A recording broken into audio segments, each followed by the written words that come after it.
Bueno, hermanos, aunque el pasaje que leímos es el tradicional pasaje que se lee en estos días, que relata la entrada gloriosa de nuestro Señor en Jerusalén, no es precisamente de ese pasaje del que vamos a predicar. Ese pasaje relata la entrada del Señor en Jerusalén para dar inicio a esa última semana que culminaría con su resurrección. Pero quiero hablar de otra entrada, también del Señor. Pero esta sí es una entrada de victoria, una entrada triunfal. En aquella primera ocasión, Jesús venía como siervo. Dice claramente la palabra que lo hizo, según Zacarías capítulo 9, verso 9, en su humillación, cabalgando sobre un asno, sobre un pollino de asna. Allí la gente celebró, la gente festejó, y muchos de los que estaban en esa celebración a los pocos días estarían gritando: crucifícale, crucifícale. Ese es el registro del siervo de Dios muriendo o enfrentándose con su destino de morir en la cruz. Pero la invitación que quiero hacerles hoy a reflexionar no es a mirar esta historia que sucedió, sino otra que va a suceder. Está en el libro de Apocalipsis capítulo 19, verso del 11 al 21. Nos habla de la misma persona. Ahora no sobre un pollino de asna, sino sobre un deslumbrante caballo blanco. Ahora no como siervo, ahora como juez. Dice la palabra, Apocalipsis 19, del 11 al 21.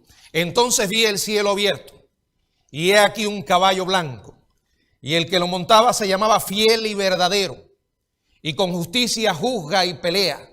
Sus ojos eran como llama de fuego, y había en su cabeza muchas diademas, y tenía un nombre escrito que ninguno conocía sino él mismo. Estaba vestido de una ropa teñida en sangre, y su nombre es el Verbo de Dios. Y los ejércitos celestiales, vestidos de lino finísimo, blanco y limpio, le seguían en caballos blancos. De su boca sale una espada aguda para herir con ella a las naciones, y él las regirá con vara de hierro, y él pisa el lagar del vino del furor y de la ira del Dios Todopoderoso. Y en su vestidura y en su muslo tiene este nombre escrito: Rey de Reyes y Señor de Señores. Y vi a un ángel que estaba en pie en el sol, y clamó a gran voz diciendo a todas las aves que vuelan en el cielo: venid, congregaos a la gran cena de Dios, para que comáis carnes de reyes y capitanes, carnes de fuerte, carnes de caballo y de sus jinetes, y carnes de todos, libres y esclavos, pequeños y grandes. Y vi a la bestia, a los reyes de la tierra y a sus ejércitos, reunidos para guerrear contra el que montaba el caballo blanco y contra su ejército. Y la bestia fue apresada, y con ella el falso profeta que había hecho delante de ella las señales con las cuales había engañado a los que recibieron la marca de la bestia y habían adorado su imagen. Estos dos fueron lanzados vivos dentro de un lago de fuego que arde con azufre, y los demás fueron muertos con la espada que salía de la boca del que montaba el caballo. Y todas las aves se saciaron de las carnes de ellos. Vamos a orar. El mensaje de hoy lo hemos titulado La gran entrada triunfal. Padre, gracias por tu palabra. Gracias por tu poderosa palabra. Gracias porque podemos ver, Señor, un futuro de victoria para aquellos que estamos en Cristo, y un futuro de juicio y vergüenza para aquellos que están sin Él. Señor, habla a nuestras vidas, aquellos que te conocemos y te amamos, que hagamos algo al respecto, Señor. Y aquellos que no te conocen, que esta pueda ser una oportunidad de salvación. En el nombre de Jesucristo, amén. Permítame, antes de seguir, ser totalmente claro con todos los que me están escuchando. Si usted olvida lo que voy a predicar, esto por favor no lo olvide. tómelo muy seriamente porque es el corazón mismo del Evangelio. Se trata de tu vida y tu eternidad y el Dios que te creó y murió por ti. Escucha esto. Si no recibes a Jesús como tu Salvador y Señor, aquel que vino la primera vez como un humilde siervo a morir, como el Cordero de Dios en propiciación por nuestros pecados, si no recibes a ese siervo, lo tendrás que enfrentar como juez. Y de eso se trata este sermón. En este pasaje encontramos lo que se ha llamado la segunda fase de la venida de Cristo. La primera es el arrebatamiento de la iglesia. El Señor viene por la iglesia. Se produce lo que la Biblia llama los 7 años de tribulación o la semana 70 de Daniel. Después que culmine esta semana, el Señor regresa de una manera visible, física, donde todo ojo le va a ver. Llega como el vencedor. Ahora no es el siervo. La descripción que nos hace la Biblia en este pasaje que acabamos de leer es totalmente diferente. Es un Señor que ya no está en humillación. Es un Señor exaltado, un Señor en gloria, un Señor en juicio. Porque ya Él pagó, ya Él murió. Y Dios es un Dios que no cierra los ojos o da la espalda al pecado humano. Usted puede tomar la decisión de aceptar a Jesucristo o rechazarle. Pero escuche bien, usted no va a poder escapar de las consecuencias de esa decisión. Quien le diga otra cosa está negando el mensaje de la Biblia, la verdad gloriosa que contiene el mismo evangelio, que Cristo murió por nuestros pecados, 1 Corintios 15, fue sepultado conforme a las Escrituras y dice la palabra que resucitó, pero crean hermanos, el mismo Señor que vino prometió que regresaría. Y este pasaje nos describe esa entrada gloriosa. Una entrada de victoria, una entrada de juicio. Quiero que juntos exploremos varias verdades de este pasaje. En primer lugar, el regreso del vencedor. Dicen los versos del 11 al 13, entonces vi el cielo abierto y he aquí un caballo blanco y el que lo montaba se llamaba Fiel y Verdadero y con justicia juzga y pelea. Sus ojos eran como llama de fuego. Y había en su cabeza muchas diademas y tenía un nombre escrito que ninguno conocía, sino él mismo. Estaba vestido de una ropa teñida en sangre y su nombre es el Verbo de Dios. Esto es un llamado a mirar a lo que viene. Es un llamado a mirar hacia el futuro del cual Dios quitó el velo en este último libro de la Biblia y nos permite ver lo que va a suceder. Hermanos, aquí no estamos leyendo una historia de ficción. La Biblia está registrando un hecho que se va a producir tal como lo dice. Va a marcar la historia. Va a ser el final de la historia de los impíos. Él va a regresar. Podemos creerlo. Aquí ya no está Jesús humilde y cabalgando en un asno, un pollino de asna, como dice Zacarías 9:9 y como leímos en el Evangelio. En vez de eso viene regresando en un caballo blanco. El caballo blanco era aquel que era montado por los generales romanos en sus procesiones triunfales cuando entraban en la ciudad. El blanco es símbolo del absoluto carácter santo del jinete. Aunque sabemos que el libro de Apocalipsis tiene muchos símbolos, hay cosas que pueden ser literales. Si el sentido literal tiene sentido, no le busques otro sentido. El blanco, aunque es un símbolo, no podemos descartar que literalmente sea blanco. Todas las apariciones angélicas y celestiales están conectadas con la blancura y el resplandor de la gloria del Dios vivo. Es un símbolo de que aquel que entrará en este mundo es santo, santo. Y dice que lo hace en un caballo. Hay varios elementos que se describen aquí. Algunos consideran que este caballo puede ser literal, otros que puede ser un símbolo. No veo razón por la que no pueda ser literal. Entonces alguien diría, pero pastor, ¿hay caballos en el cielo? Bueno, la Biblia habla que Elías fue llevado en unos carros de fuego. Bueno, es un detalle que lo trascendental es lo que simboliza. Pero digo, no podemos descartar la posibilidad. Simboliza la victoria. La victoria absoluta. También la Biblia habla de diademas en el verso 12. Habla de espada aguda. Habla de vara de hierro. Habla del lagar. Todas estas cosas, aunque algunas van a ser completamente simbólicas, por aplicar esta regla que les estoy diciendo, si el sentido literal tiene sentido, no le busques otro sentido. Hermanos, cada una de estas cosas tiene representación simbólica. Pero aquí el punto es, ¿qué es lo real? Que el Señor va a regresar y que lo va a hacer de una manera física, visible. Todo ojo le verá, lo dice la Biblia. De hecho, el regreso de Jesucristo de una manera física es una doctrina esencial de la fe cristiana. Lo esperamos, no es un regreso espiritual. No, el mundo va a estar muy enterado de que se culminó la oportunidad del hombre y el Dios vivo ha regresado.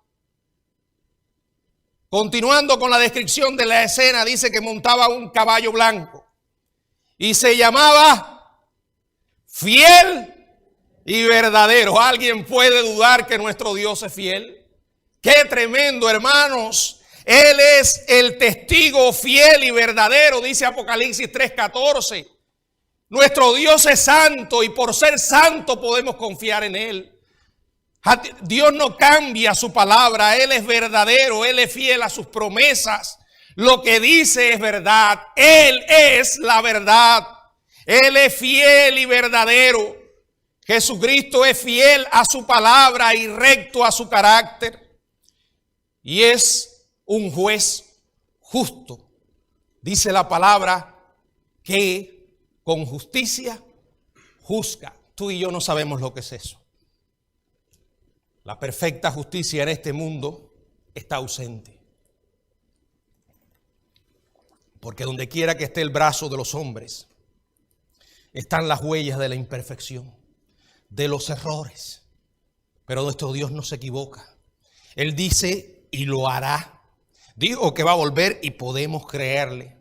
Él dice que va a juzgar a este mundo y volverá como juez, ya no como siervo sufriente. Vemos a un rey guerrero que pelea contra sus enemigos. Dice Juan que sus ojos eran como llama de fuego. ¡Qué tremendo! Esto nos hace recordar que ante la poderosa mirada del Dios vivo, hermanos, no podemos estar ocultos. La palabra de Dios nos dice en Hebreos, en el capítulo 4, en el verso 13, qué verdad, dice allí, y no hay cosa creada que no sea manifiesta en su presencia. Antes bien, todas las cosas están desnudas y abiertas a los ojos de aquel a quien tenemos que dar cuenta. Por favor, piensen en esto. Dios todo lo ve. Dios sabe todo acerca de nosotros. No hay un lugar donde podamos escondernos y escapar de la poderosa mirada de Dios. Si usted ha llegado a pensar que se puede burlar de Dios y que haciendo ciertas cosas en ciertos lugares Dios no le va a ver, se equivocó. A mí me lleva eso a vivir una vida genuina delante de Dios. ¿Saben por qué?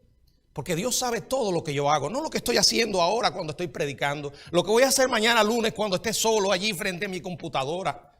Cuando nadie me está mirando.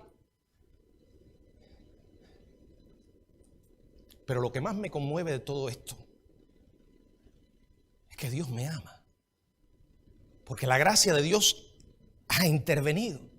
Ahora piense en esto. No lea por leer. Piense que el Dios que nos va a juzgar sabe todo. Dice, todas las cosas están desnudas y abiertas a los ojos de aquel a quien tendremos que dar cuenta. Un día usted y yo vamos a dar cuenta a nuestro Dios. Llegará ese día de ajuste de cuentas. Solo nos puede salvar la gracia. Esa gracia que nos socorre, esa gracia que ha intervenido para que tú y yo podamos relacionarnos con el Dios vivo. En su cabeza muchas diademas. Es una alusión a la corona del rey. Dice que son muchas. Indica que Él va a tomar todas las coronas de los reyes terrenales porque Él es el soberano de la tierra. Lo es hoy. Dios pone y quita reyes. Nada ocurre en el mundo de la política sin que la mano de Dios intervenga. Eso es lo que yo leo en la Biblia. Algunas cosas las permite para juicio y otras porque Dios quiere darnos un periodo de gracia. Pero escuche bien, Dios es un Dios que tiene el control y lo tiene siempre. Siempre. Un día esa soberanía va a manifestarse. Dice que tiene un nombre escrito que ninguno conocía. Ponernos a especular acerca de ese nombre no tiene sentido porque el texto dice que nadie lo conocía, salvo Jesucristo. Al describir el elemento final de la llegada de Cristo dice que estaba vestido de una ropa teñida en sangre. La sangre ha estado muy asociada con el Cordero de Dios.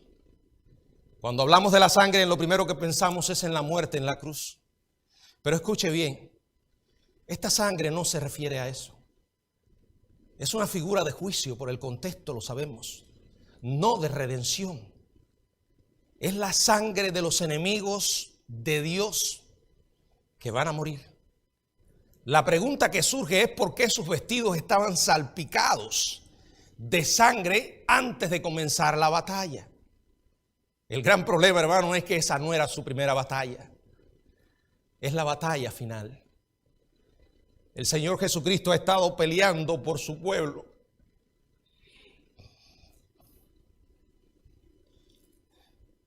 Desde el comienzo mismo. El diablo ha estado levantando enemigos y los sigue levantando. Pero nuestro Dios no nos ha dejado solos en este mundo. Cuando Pablo era Saulo y comenzaba a perseguir la iglesia, un día el Dios vivo irrumpió en su camino y lo hizo con esta pregunta memorable: Saulo, Saulo, ¿por qué me persigues? Perseguir a la iglesia es perseguir al Señor. Luchar contra la iglesia es luchar contra el Señor. Y escuche bien, el Señor jamás pierde. No ha perdido una batalla ni perderá ninguna. No hay persona que se le pueda igualar. Él ha peleado por su pueblo a lo largo de la historia. Sus ropas van manchadas de sangre de todas esas matanzas anteriores y estarán manchadas como nunca antes, como dice el verso 15, porque Él pisa el lagar del vino del furor y de la ira del Dios Todopoderoso. Si todavía queda alguna duda de quién es este personaje glorioso, su nombre es el Verbo de Dios. Dice claramente la palabra, el Verbo de Dios, el Hijo de Dios, la segunda persona de la Trinidad, aquel que es la plena expresión de la mente, la voluntad y el propósito de Dios, aquel que es el resplandor de su gloria y la imagen misma de su sustancia.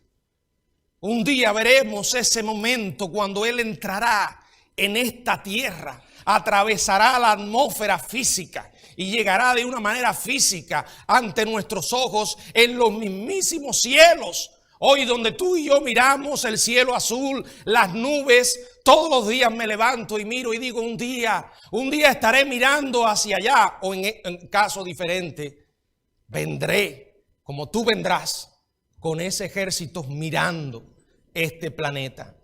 Ya vimos el regreso del vencedor, ahora veamos sus ejércitos. No viene solo, dice el verso 14. Y los ejércitos celestiales vestidos de lino finísimo, blanco y limpio, le seguirán en sus caballos blancos. Un ejército inmenso. ¿Quiénes son? Bueno, indudablemente allí también estarán los ángeles de Dios.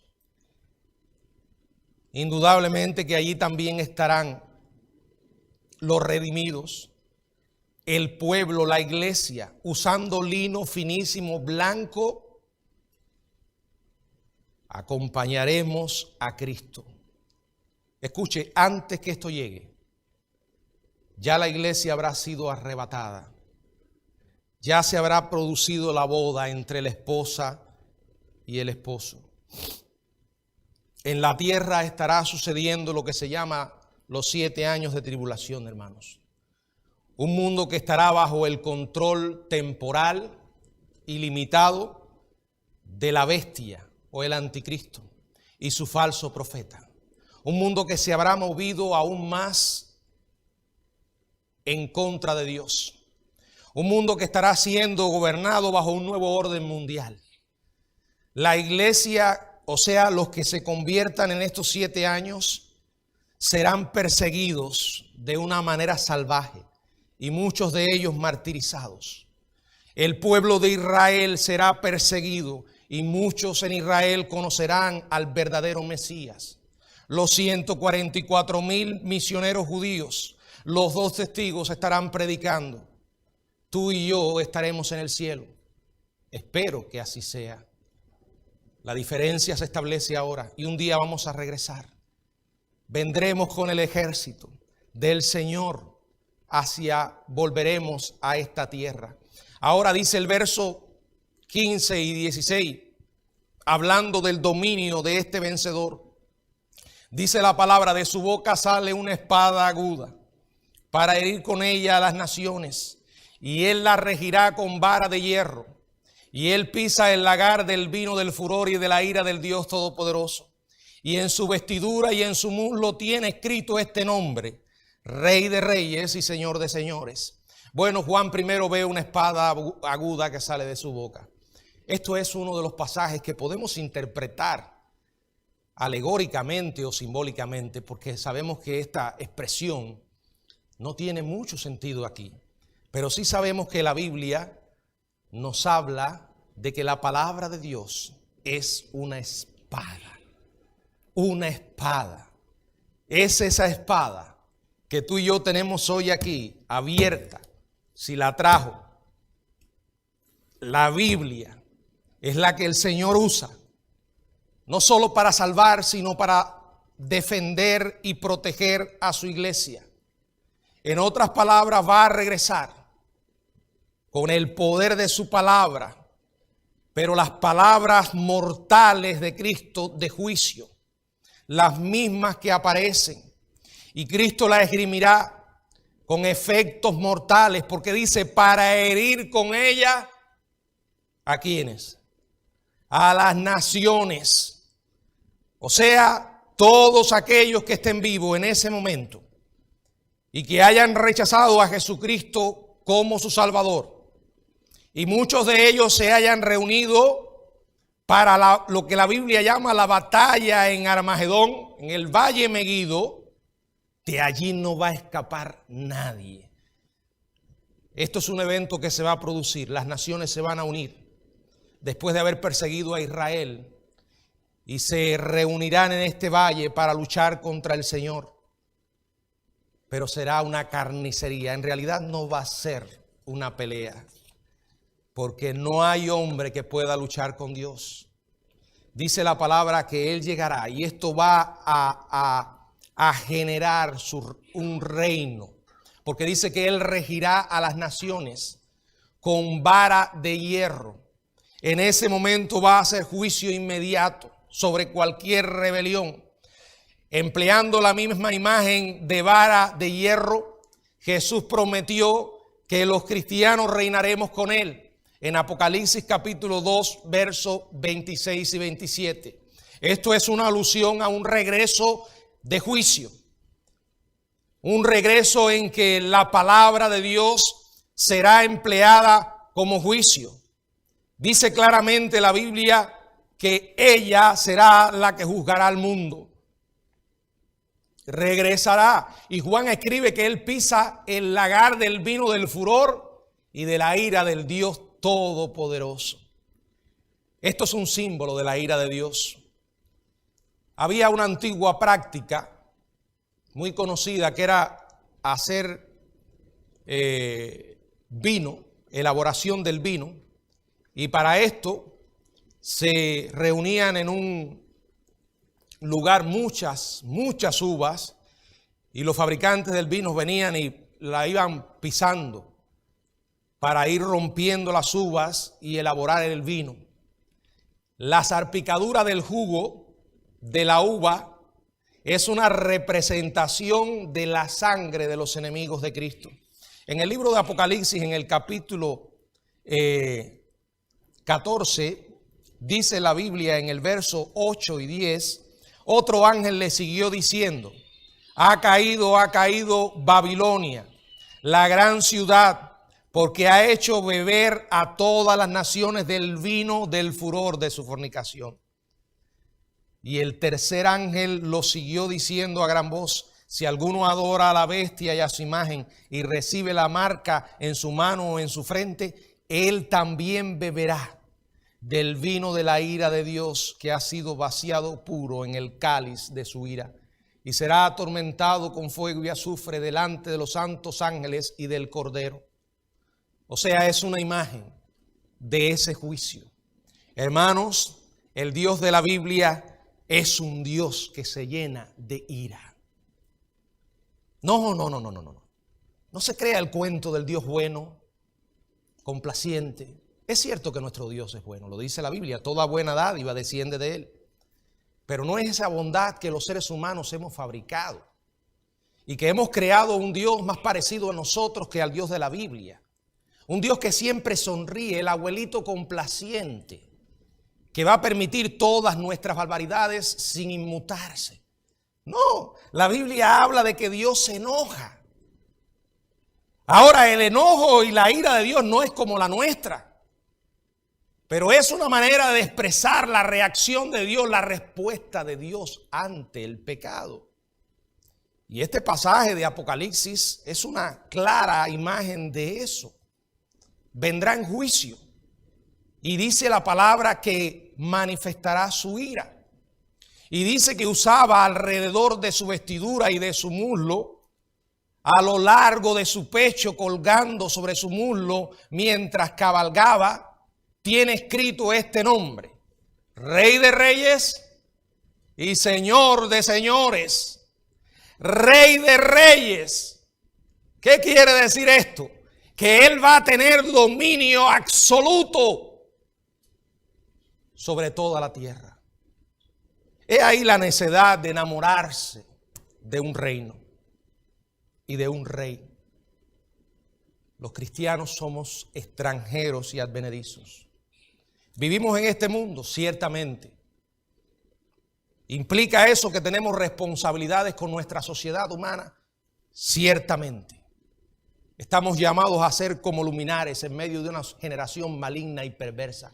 Estamos llamados a resplandecer, a transmitir la gloria de Dios en esta tierra. Significa que todas las decisiones que tú y yo tomemos deben reflejar a Cristo. ¿Qué quiere decir? Que sí, tengo que tomar decisiones a veces en el orden político, ir a votar, defender los valores que creo, los principios por los cuales vivo, porque están en la Biblia, porque representan mi fe.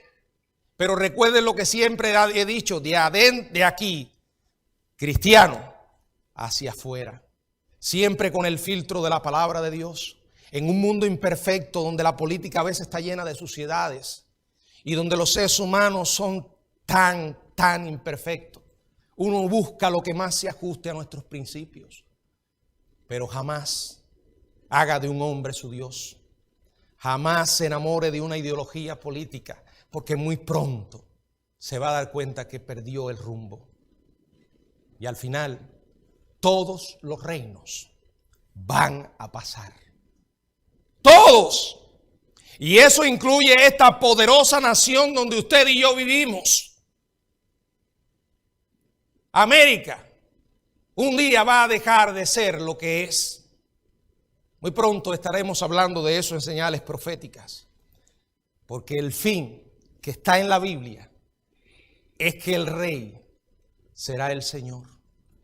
Y por primera vez la humanidad conocerá lo que es la verdadera paz. y la verdadera justicia. Ahora sigamos leyendo. Miren el vencedor, su victoria. Qué bueno es saber que estamos con Él. Qué bueno es saber que estamos del lado correcto, hermanos. Vale la pena perder en este mundo. Sí, vale la pena perder. Vale la pena renunciar a muchas cosas de las que la gente se enamora y las exalta.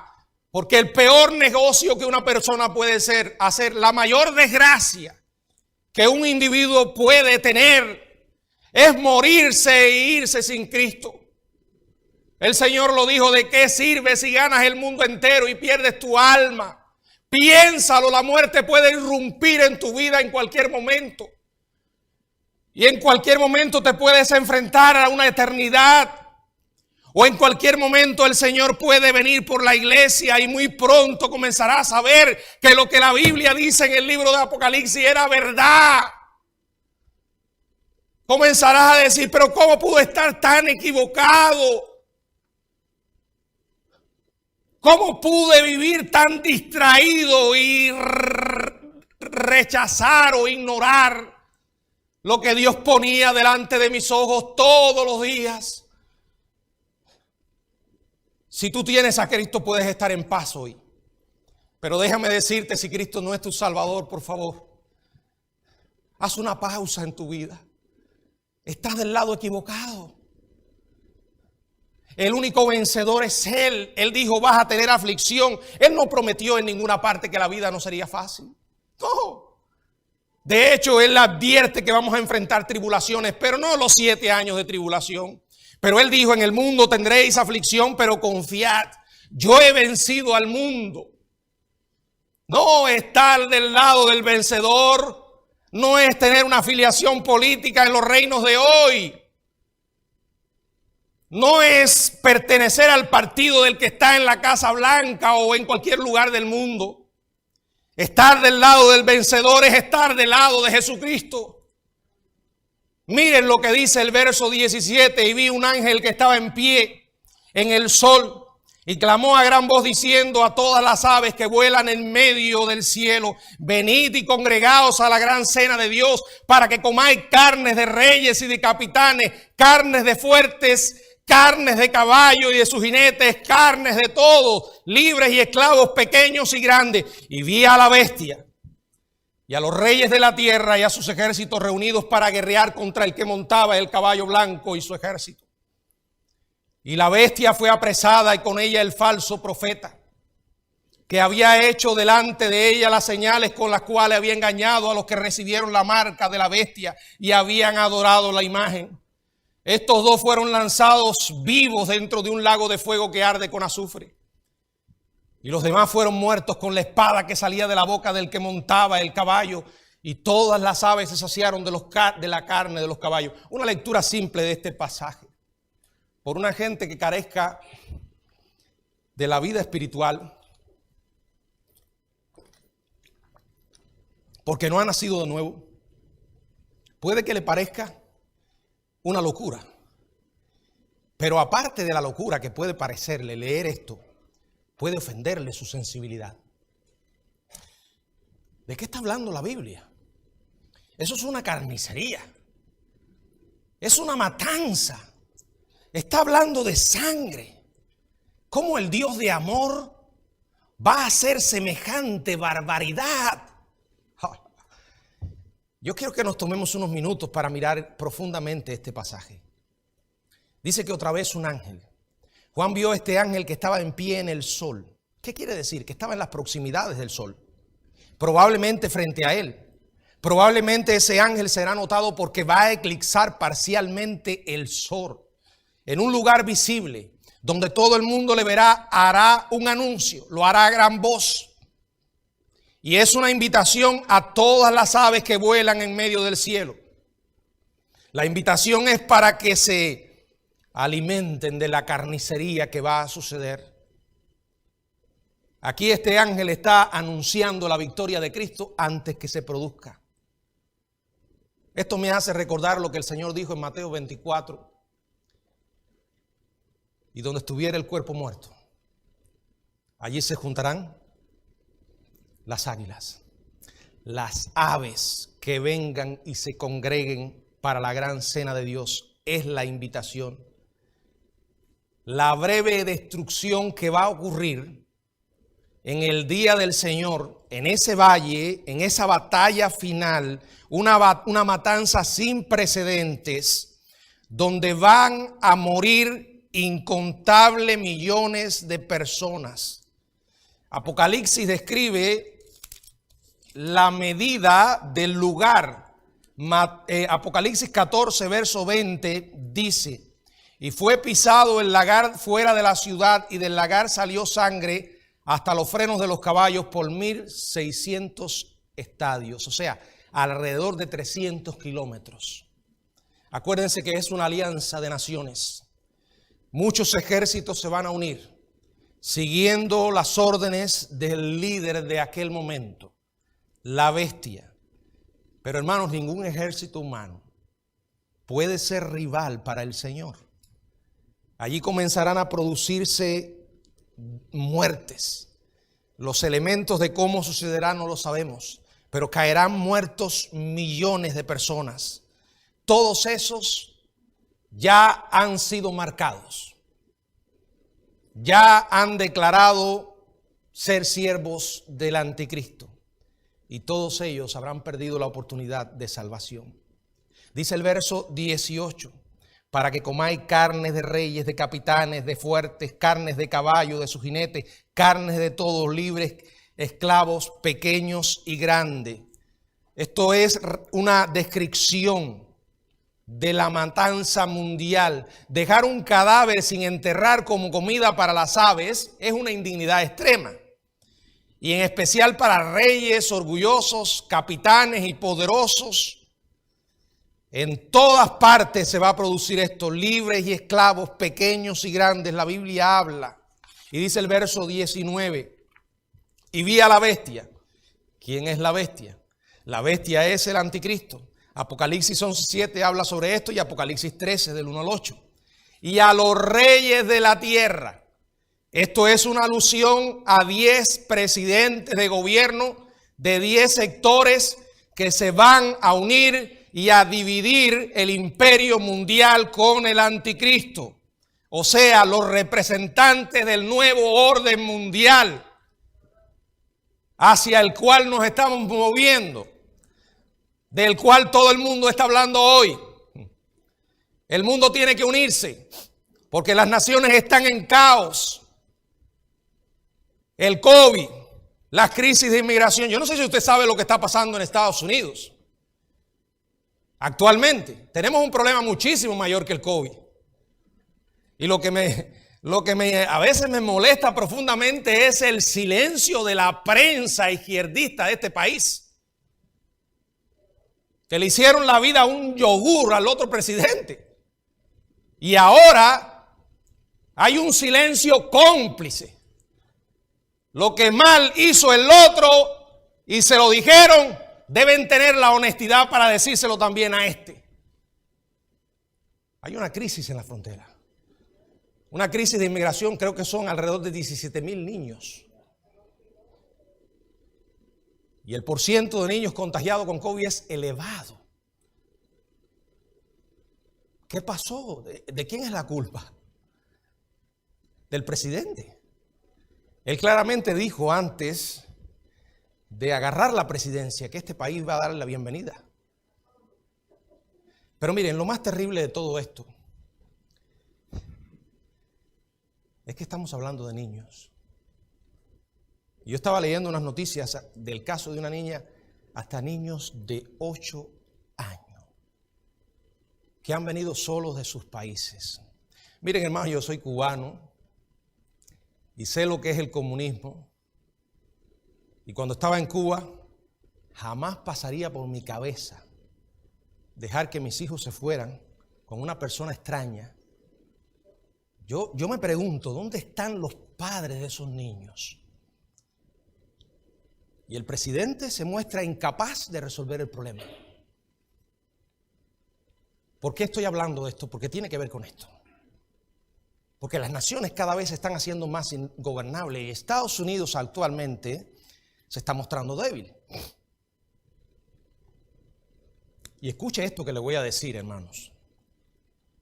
Ese silencio cómplice me confirma una vez más la realidad de que muchas de estas cadenas noticiosas y responsables de transmitir información responden a intereses. Es lo que he llamado otras veces la tiranía de los medios. Son los elementos que se están usando hoy para defender el concepto del nuevo orden mundial. Las naciones cada día están peor. Los políticos son cada vez más ineficaces de resolver los problemas. La solución, tenemos que unirnos. Tenemos que buscar la alianza entre todos los países. Tenemos que movernos hacia una sola religión. Esto que yo le voy a decir, léalo en Apocalipsis 13. Una sola economía. Un solo gobierno. Una sola moneda. El cash ya casi ha desaparecido. El dinero metal, las tarjetas están ahí. Todo es a nivel de transacciones. La globalización está permitiendo una agenda globalista. Este pasaje está describiendo hacia dónde va a llevar todo esto. Y escuche lo que le voy a decir, hermano. Si esto no pasa, entonces Dios ha mentido. ¿A quién se le ocurre pensar semejante blasfemia? ¿O creer semejante blasfemia? Cada cosa que hoy está sucediendo es simplemente el cumplimiento de una agenda profética. Pero ¿saben qué? Ese va a ser un gobierno corto, despiadado como nunca antes, aterrador, pero simplemente un gobierno más, dirigido por el diablo, intentando llevar adelante su gran anhelo, ser como Dios. Satanás siempre ha querido ser como Dios. Y su hijo espiritual, el anticristo, hará lo que Jesucristo se negó a hacer. Cuando lo tentó allí en Mateo 4, que le dijo: todos estos reinos te daré si tú postrado me adorares. Y Jesús le dijo: no, al Señor tu Dios adorarás y a Él solo servirás. Lo que Jesús rechazó. Yo no sé si a usted no le llama la atención que en ese momento Jesús no cuestionó la autoridad que podía tener Satanás sobre los reinos de este mundo. ¿En qué sentido? En que Satanás, indudablemente, él obra en el sistema de pensamiento que hoy impera en la sociedad. Dice la Biblia, el espíritu que opera en los hijos de desobediencia. Por eso en cada sistema humano, político, de alguna manera, está la mano del diablo también. Pero dice Eclesiastés que por encima de los reinos humanos está uno que vela, y ese es Dios. No podrá ir más allá de lo que el Señor le permita. Pero la realidad es que al final se le acabará la oportunidad.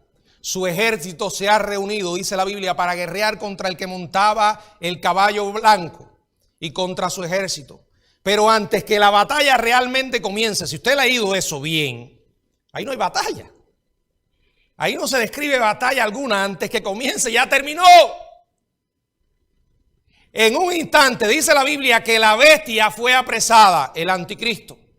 Y con ella el falso profeta, ese líder religioso que tiene apariencia de cordero y que hablará como un dragón. El que tiene oídos para oír, que oiga, ¿verdad?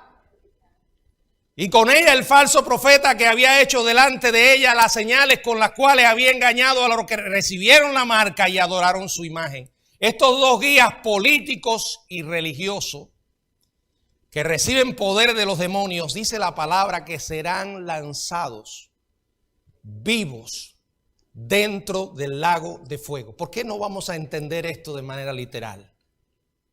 Esta es la primera mención al lago de fuego. ¿Saben lo que es el lago de fuego? El infierno final. El destino final de Satanás y sus ángeles junto con los no redimidos. Apocalipsis 14:11 nos ofrece un detalle sobre este lago de fuego. ¿Qué dice?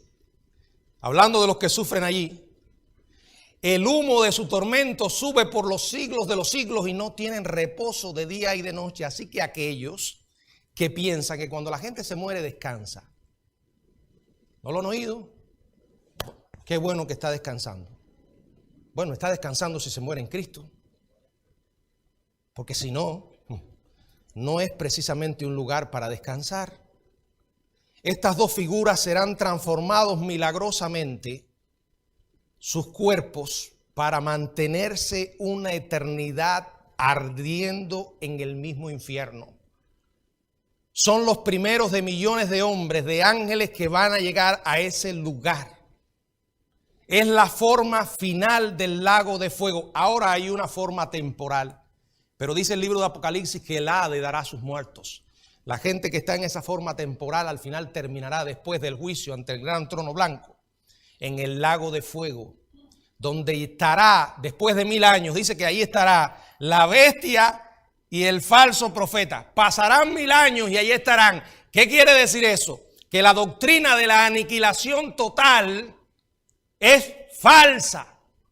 Esos que enseñan que no hay infierno, y si hay infierno no es eterno, la gente se muere y es consumida por el fuego y se acabó. No, la Biblia dice, hermano, hay que respetar lo que dice el texto. Dice claramente que no tienen reposo de día y de noche. Sube por los siglos de los siglos. Por favor, usted coja a un niño y léale eso y pregúntele, ¿qué entiendes? Dígale a un niño, infierno eterno, fuego que no se apagará. ¿Qué entiendes? Bueno, tan simple como eso, y algunos lo tuercen. Algunos dicen que no es eterno. Ahora, yo quiero que usted piense en esto. Si es lo que dice, y es tan fácil de entenderlo, hermano, es tremendo lo que dice. Piénselo, haga ese análisis. Es tremendo. Una eternidad. Por Dios, piense ahora en un momento en esa persona que es parte de su familia y usted no está seguro si es cristiano o no. Deje la estupidez de estar pidiendo bendiciones materiales para esa persona. Aquí, de este lado, pidiendo salud, pidiendo fuerzas. Si todavía no está con Jesucristo, piense que en un momento se le apague la vida.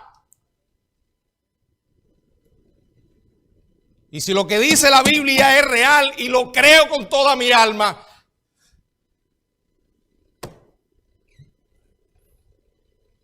ahora, si creemos esto, ¿por qué no hablamos a las personas? ¿Por qué somos tan indiferentes? ¿Por qué somos tan pasivos? Cuando lo que está en juego es la eternidad. Los demás, dice la Biblia, fueron muertos con la espada que salía de la boca del que montaba el caballo blanco. O sea, todos sus ejércitos serán destruidos. Estas son verdaderas advertencias para que el hombre se arrepienta. Y para mí, un llamado a vivir en santidad. Yo sé que no soy perfecto. Tú tampoco. Pero tengo paz al saber que el Señor me salvó y no por lo bueno que era. Yo sé que si mañana me muero y voy a morirme, no sé cuándo,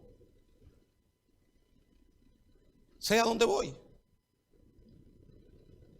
¿Y con quién voy? Lo mejor del cielo será que el Señor está allí. ¿Estás tú seguro? Pastor, yo llevo 20 años en la iglesia. No importa, allí habrá gente que llevan en el infierno y estarán bautizados, serán pastores, diáconos, maestros, gente que sirvieron en la iglesia, pero nunca nacieron de nuevo. Entonces, ¿qué salva? El creer en Jesucristo, el arrepentimiento y la fe. Ya sea que me llegue la hora de irme ahora o que Él venga por su iglesia. Miren, piénselo de esta manera. Si tú estás en Cristo, no tienes manera de perder. ¿Estás tú en Cristo? Por favor, si no estás, hazlo ahora. Miren, se han muerto mucha gente que yo amo. Y creo que usted también. Muchas personas. Yo cuando pienso en ellos, pienso que están vivos. No pienso en muertos. He llegado al punto de creer, se cambiaron a un mejor lugar. Yo recuerdo a Samuel Pérez. ¿Quién era Samuel Pérez? Un anciano de la iglesia de Consolación del Sur que fue copastor de la iglesia por cerca de 50 o 60 años. Un hombre que desgastó su vida sirviendo a Jesucristo. No era un predicador, aunque ayudaba. No era un hermano humilde, callado. Y cuando llegué a la iglesia, él me abrió su corazón y estuvo apoyando al pastor hasta el último día. Un día se murió, se fue con el Señor. Yo cuando pienso en Samuel, yo pienso que Samuel está en el cielo y un día lo voy a ver. Cuando pienso en Yolanda,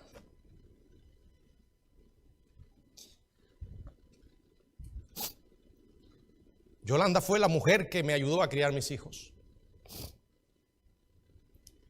Una conserje de la iglesia. Una mujer humilde que sufrió muchísimo en su vida. Que le mataron a un hermano, los comunistas. Y ella vivía aferrada a Cristo. Cuando yo llegué a la iglesia solo, yo me lavaba mi ropa. Hermano, usted sabe lo que hacía esa hermana. Ella entraba sin hablarme, sin pedirme permiso, recogía toda mi ropa y se ponía a lavarla. Cuando mi esposa y yo nos casamos, tuvimos los primeros hijos, ella siempre estaba allí pendiente y nos ayudó muchísimo. ¿Qué más les voy a decir? Que mis hijos eran sus hijos. Un día tuvo la tragedia de ver a su hijo adolescente, un juvenil, un nieto, perdón, morir en un accidente de bicicleta. Yo fui el que tuve que darle la noticia. Cuando me fui de Cuba, cuando nos fuimos de Cuba, ella quedó devastada. Porque para ella el pastor era su hijo. Yo espero un día verla. Yo sé que ella está viva. Yo sé que mi madre, aunque murió con un cáncer, murió con Cristo. Yo sé que un día la voy a ver. ¿Por qué tengo esa esperanza? Por Jesucristo, hermano. Pero sé también que hay otros que también amo, que no los voy a ver nunca más. Nunca. Es un asunto muy serio. Pero lo triste es, teniendo la solución ahora para resolver el problema, no lo hacemos. Yo te pregunto nuevamente, ¿quién es Jesús para ti?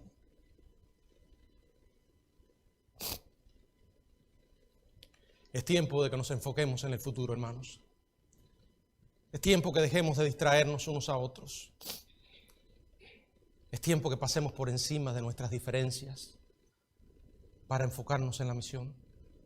La vida es corta, bien corta. Y el tiempo que tenemos para servir a Jesucristo es muy breve, hermanos. Y es demasiado lo que está en juego. Son muchas vidas que están perdidas. Y no se vaya a creer que son personas que hay que buscar a África o en la India. A veces los tenemos bajo nuestro mismo techo y están perdidos. Y lo peor es que no hacemos algo al respecto. Hay algo que sí podemos hacer siempre: orar y hablarles de Jesucristo una y otra vez mientras estemos vivos, porque si lo que dice la Biblia es cierto, es demasiado. Que el Señor les bendiga.